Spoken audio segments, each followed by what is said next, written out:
Hello all, welcome to the video. இந்த வீடியோல இன்னைக்கு ஆன்லைன்ல ஆதார் கார்டு எப்படி டவுன்லோட் பண்றது, PDF எப்படி டவுன்லோட் பண்றது அப்படின்றத பார்க்க போறோம்.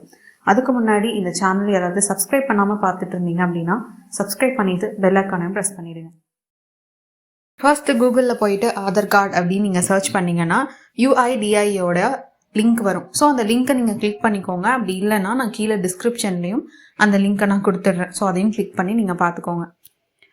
ஸ்க்ரீன் கிளியராக இருக்கணுன்றதுக்காக நான் லேண்ட்ஸ்கேப்பில் வச்சு ஃபோனில் ரெக்கார்ட் பண்ணுறேன். பேஜ்குள்ளே வெப்சைட்குள்ளே நீங்கள் போயிடுவீங்க.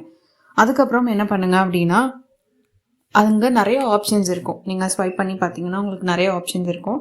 ஆனால் அதில் டவுன்லோட் ஆதார் அப்படின்னு ஒரு ஆப்ஷன் இருக்கும். ஸோ அந்த லிங்க்கை நீங்கள் கிளிக் பண்ணிங்க அப்படின்னா டைரெக்டாக ஆதார் டவுன்லோட் பண்ணுற பேஜுக்கு போயிடுவீங்க.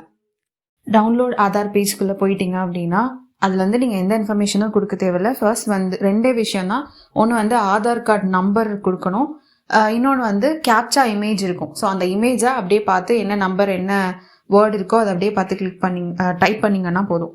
இப்போது சப்போஸ் இந்த இமேஜ் உங்களுக்கு லோட் ஆகலை, கேப்சா இமேஜ் லோட் ஆகலை அப்படின்னா கூகுள் செட்டிங்ஸ்குள்ளே போயிட்டு அதில் சைட் செட்டிங்ஸ் அப்படின்னு இருக்கும். ஸோ அந்த சைட் செட்டிங்ஸ்குள்ளே போயிட்டு குக்கீஸ் அலோ கொடுத்துருங்க. அந்த குக்கீஸ்ன்னு ஒன்று இருக்கும். ஸோ அதுக்குள்ளே போனீங்கன்னா அலோ அப்படின்னு ஒன்று இருக்கும். ஸோ அதை அலோ கொடுத்துட்டிங்கன்னா உங்களுக்கு அந்த இமேஜ் லோட் ஆகி வந்துடும். ஸோ அதுக்கப்புறம் அது கொடுத்ததுக்கப்புறம் சென்ட் OTP அப்படின்னு கொடுத்தீங்கன்னா நீங்கள் எந்த மொபைல் நம்பர் வச்சு ரெஜிஸ்டர் பண்ணியிருக்கீங்களோ அந்த ரெஜிஸ்டர் மொபைல் நம்பருக்கு OTP வந்துடும். அதை கொடுத்துருங்க.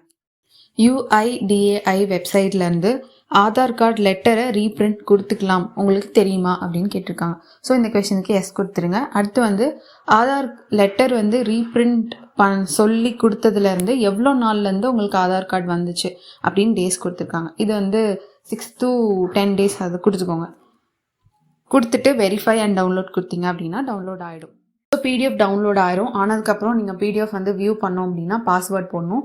இந்த பாஸ்வேர்டு என்னன்னு கேட்டிங்கன்னா உங்களோட பேர் இருக்கு இல்லையா, ஸோ உங்கள் நேமுடைய ஃபஸ்ட்டு 4 லெட்டரும் உங்களுடைய பிறந்த வருஷம், நான் அந்த 4 நம்பர் இருக்கும் இல்லையா, அந்த பிறந்த வருஷமும் அந்த ஃபஸ்ட்டு 4 லெட்டரையும் உங்களோட பேரோட 4 லெட்டரையும் கேபிட்டல் லெட்டர்ஸில் கொடுத்துட்டு எந்த கேப்பும் விடாமல் உங்களுடைய பிறந்த வருஷத்தை நீங்கள் கொடுத்தீங்கன்னா அதுதான் உங்களுடைய பாஸ்வேர்ட். நீங்கள் ஓப்பன் பண்ணீங்க அப்படின்னா அது ஓப்பன் ஆகிடும். அவ்வளோதான். இந்த வீடியோ பிடிச்சிருந்தது அப்படின்னா மறக்காமல் சப்ஸ்கிரைப் பண்ணிவிட்டு பெல் ஐகானையும் ப்ரெஸ் பண்ணுங்கள். யாராவது ஆதார் கார்டு எப்படி டவுன்லோட் பண்ணணும் உனக்கு தெரியுமா அப்படின்னு கேட்டாங்கன்னா இந்த வீடியோவை ஷேர் பண்ணுங்கள். தேங்க்ஸ் ஃபார் வாட்சிங்.